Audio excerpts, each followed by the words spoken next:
आज हामी नेपालको एउटा यस्तो ठाउँको यात्रा गर्दैछौँ जसको नाममा नै एउटा रमाइलो कथा लुकेको छ, बाँसघडी नगरपालिका। आखिर कसरी रहन गयो होला त यो नाम? लाउनुस् मिलेर यो रहस्यको पर्दा उठाइहेरौँ। अब कुनै पनि रहस्य सुल्झाउनु भन्दा पहिले त्यो ठाउँ कहाँ छ भनेर त थाहा पाउनु पर्यो नि, होइन र? त्यसो भए सबैभन्दा पहिलो प्रश्न, यो बाँसघडी नगरपालिका आखिर पर्छ कहाँ? ल, हाम्रो खोजी सुरु हुन्छ नेपालको नक्साबाटै।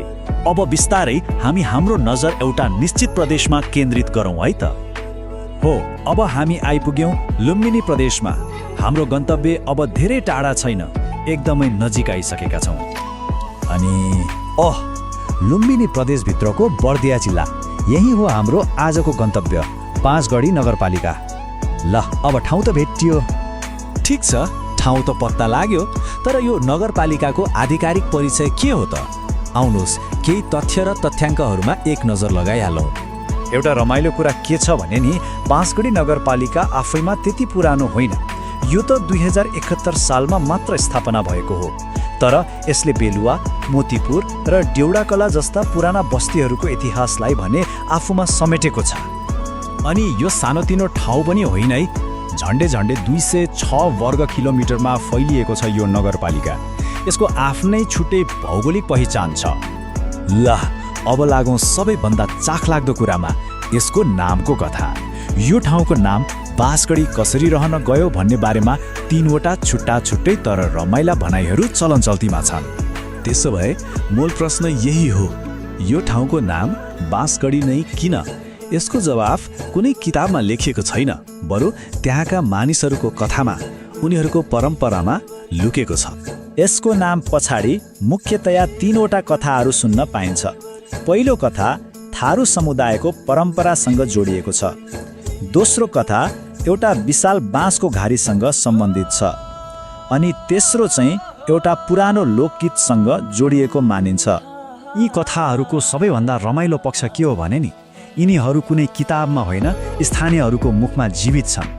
एउटा भनाइअनुसार थारू समुदायमा ससुराली जाँदा बाँसको सुपो लैजाने चलन थियो र त्यसका लागि यही ठाउँको बाँस सबैभन्दा राम्रो मानिन्थ्यो रे। अर्को कथाले भन्छ कुनै बेला यहाँ यति ठुलो बाँसको घारी थियो कि त्यसैबाट ठाउँको नाम रहन गयो। अनि तेस्रो कथाले त एउटा पुरानो गीतमा नै बाँसघडी नाम उल्लेख भएको दाबी गर्छ। नामको कथा त बाँससँग जोडिएको रहेछ, तर के यहाँको भूगोल र मौसमले साँच्चै बाँस फस्टाउन मद्दत गर्छ त? ल, अब एकछिन यहाँको जमिन र हावापानीतिर पनि ध्यान दिउँ है त। यो ठाउँ समुद्र सतहबाट जम्मी 154 मिटर मात्रै माथि छ। भनेपछि यो एकदमै समथर न्यानो तराईको भूभाग हो, जसले यहाँको मौसम र जीवनशैलीलाई सिधै प्रभाव पार्छ। यहाँको मौसम उष्ण मनसुनी खालको छ र वर्षेनी झन्डै 1130 मिलिमिटर पानी पर्छ। यति धेरै पानीले यहाँको खेतीपाती र जनजीवनमा पक्कै पनि ठूलो भूमिका खेल्छ। अनि यहाँको तापक्रमको कुरा गर्ने हो भने त गजबकै छ। एकातिर गर्मीमा 43 डिग्री सेल्सियसको आगो जस्तो गर्मी, अर्कोतिर जाडोमा 7.5 डिग्रीसम्म झर्ने चिसो। यो उतार चढावले नै यहाँको जीवनलाई अझै विशेष बनाउँछ। त्यसो भए अन्त्यमा फेरि त्यही प्रश्नमा फर्कियौँ, बाँसघडीको नाम पछाडिको असली कथा के होला त? एउटा परम्परा, एउटा घना घारी वा एउटा पुरानो गीत? सायद सत्य कुनै एउटा कुरामा मात्रै छैन होला, बरु यी सबै कथाहरू मिलेर बनेको एउटा सुन्दर इतिहासमा लुकेको छ कि के लाग्छ?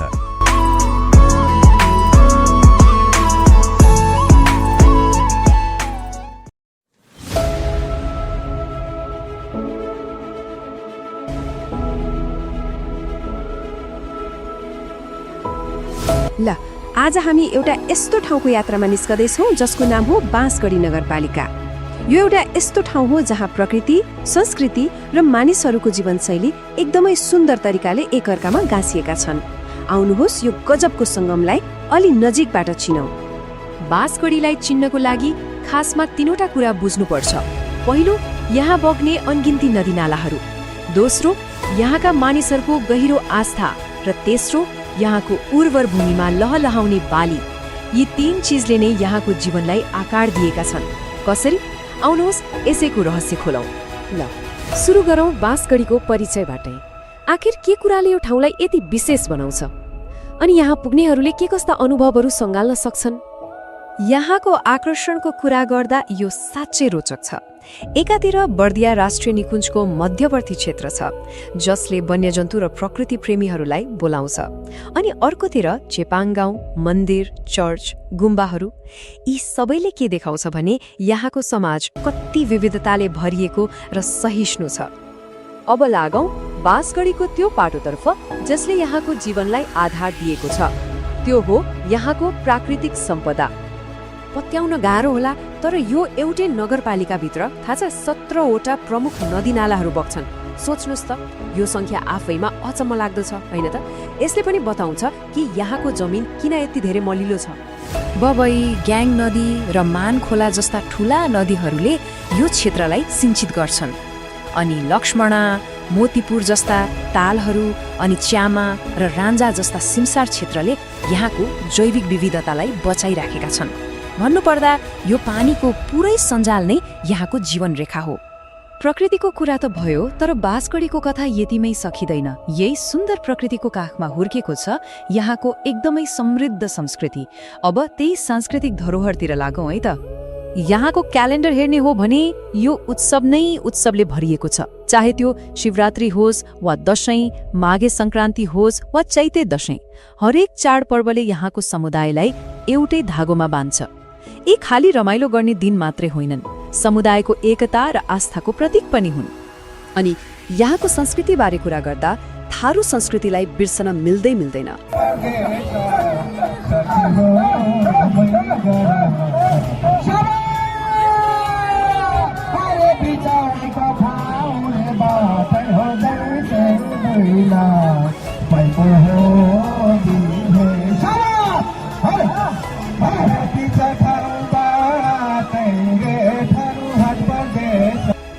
यो भनाइले पनि त्यही भन्छ।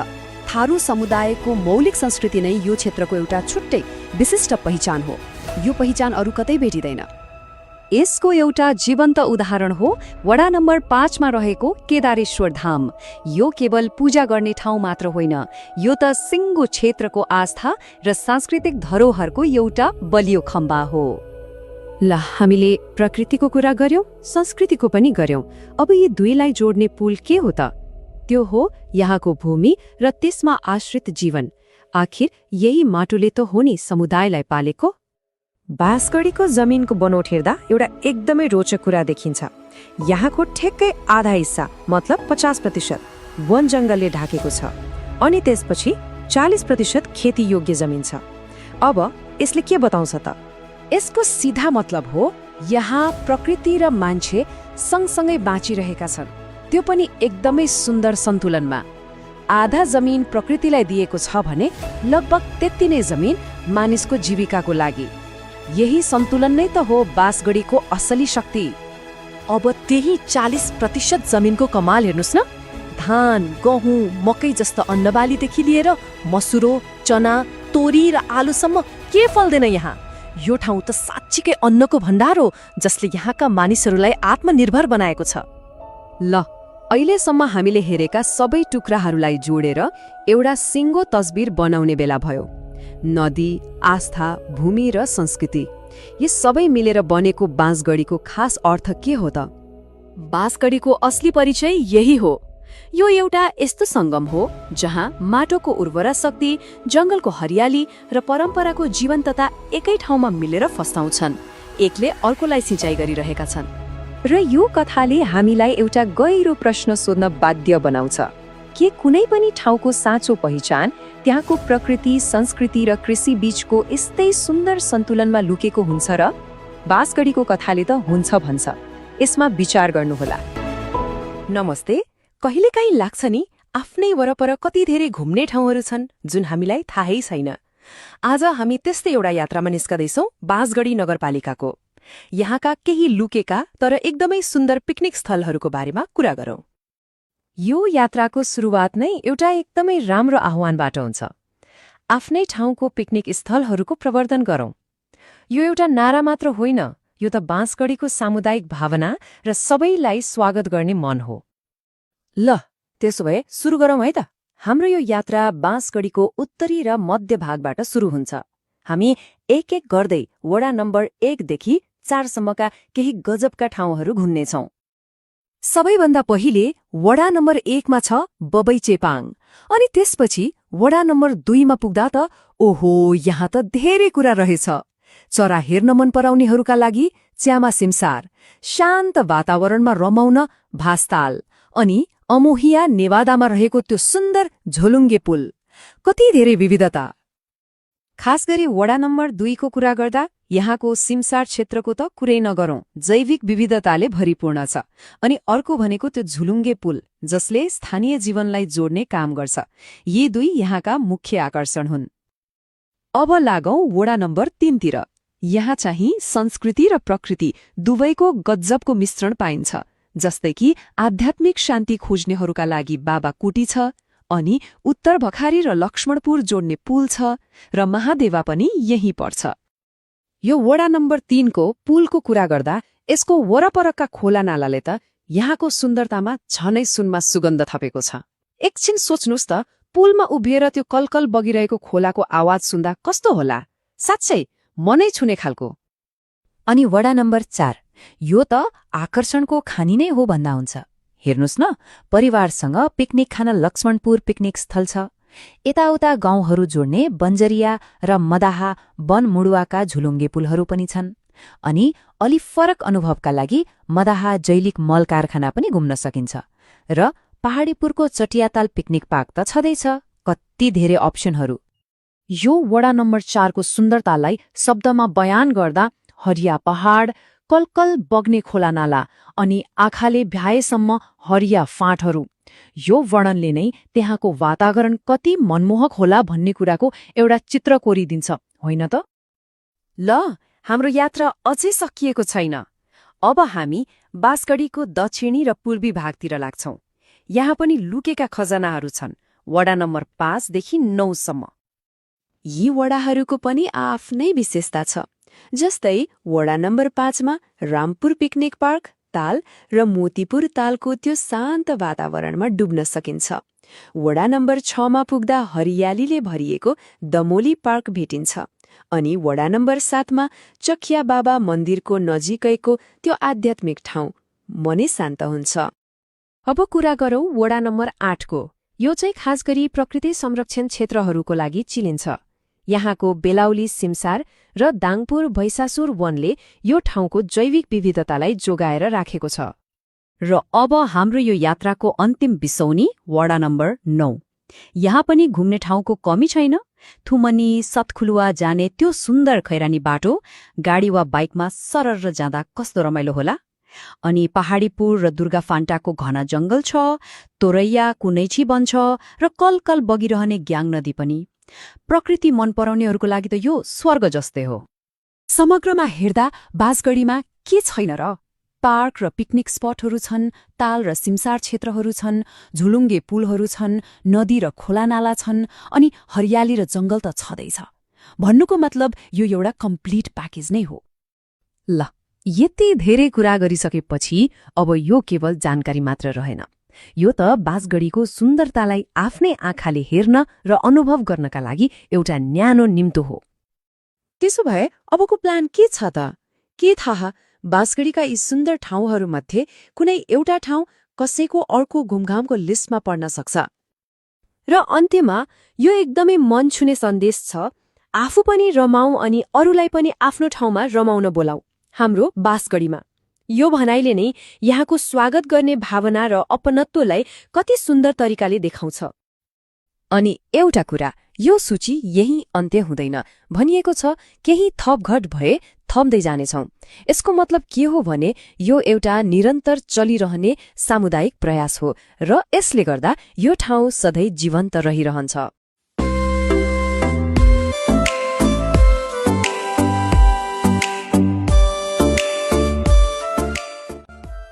नमस्ते।